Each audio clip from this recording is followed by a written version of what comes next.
Now, action potentials are transmitted from the pacemaker cells to the contractile cells, and it happens through the gap junctions in the intercalated disc.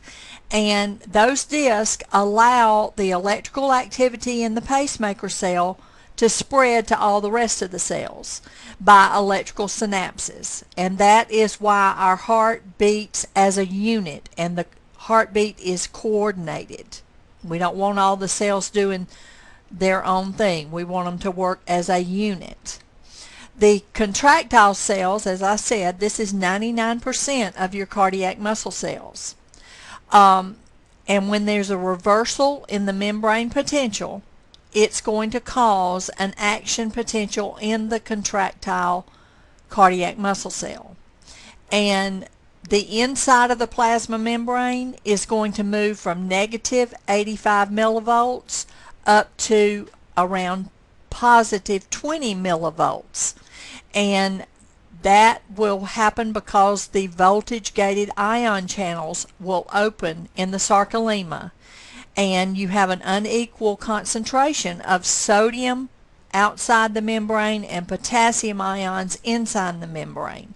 And so those ions will move through the channels. You remember when we looked at skeletal muscle up here in this graph I've drawn, when the sodium ion channels open and the sodium moves in, that's depolarization. And then when the potassium ion channels open and the potassium moves out, that's repolarization. Now, in a contractile cell, the action potential is a little different from what we saw in skeletal muscle. You have a rapid depolarization phase, and that's where the voltage-gated sodium ion channels will open, and rapidly you have this influx of sodium ions moving into the cytosol, and that causes rapid membrane depolarization.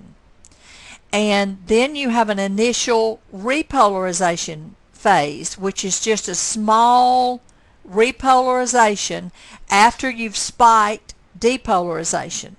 And that's because you inactivate the sodium channels abruptly, but you let a small amount of the potassium ions move through these potassium ion channels that open, but just for a short time.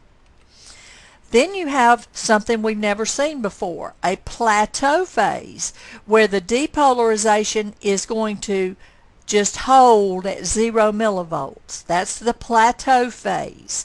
And this is very important because we have slow opening of calcium ion channels, and the calcium's going to move into the cytosol, and they open slowly, so we have this plateau phase.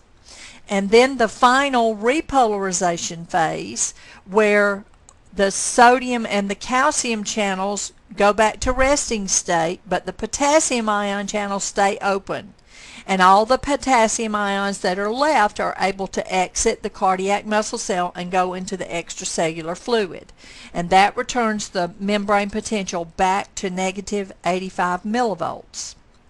So if we look at it here, you can see here's rapid depolarization from negative 85 millivolts up to 20.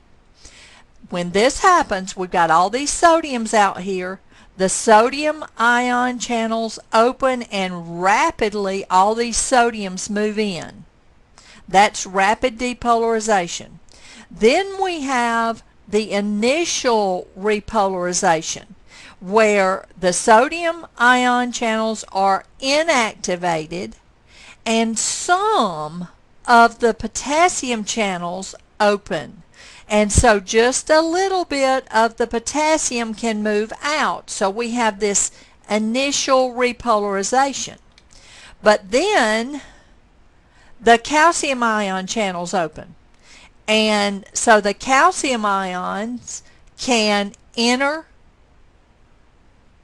and move into the cytosol. And that causes the plateau phase, where we've just got a few of the potassiums moving out, but to give in that initial repolarization, to give time for the calcium ion channels to open and the calcium to move in, and then we have this plateau.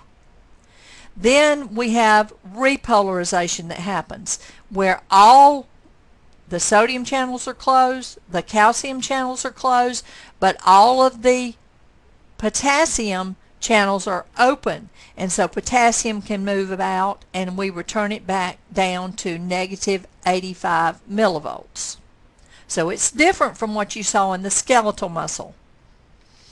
The sequence of events in the contractile cell is just like what's in skeletal muscle fibers, except for the plateau phase. And the resting heart rate, if it were the same length as the skeletal muscle fiber, then our heart would be about 15 times faster when we're at rest, and that can't be sustained. So this plateau phase lengthens the action potential in the cardiac cells, and it gives time, slows our heart rate down, and gives us time for our heart to fill up with blood. The plateau phase, in addition to giving time for the heart to fill up with blood and keep from overworking the heart, it increases the strength of the heart's contraction, because it makes this long action potential so that the muscle twitch lasts longer and has more force, as well as letting the calcium ions come in. It prevents tetany, which is a sustained contraction in the heart, because it lengthens the refractory period where that excitable cell cannot be restimulated again. So it allows the time for that the heart needs to relax and the ventricles to fill up with blood before the cardiac muscle cells are stimulated to contract again. And you can see here's your skeletal muscle fiber, rapid. We're going to have the influx of the sodium ions, there's your depolarization, and then the outflux of the potassium ions, there's your repolarization.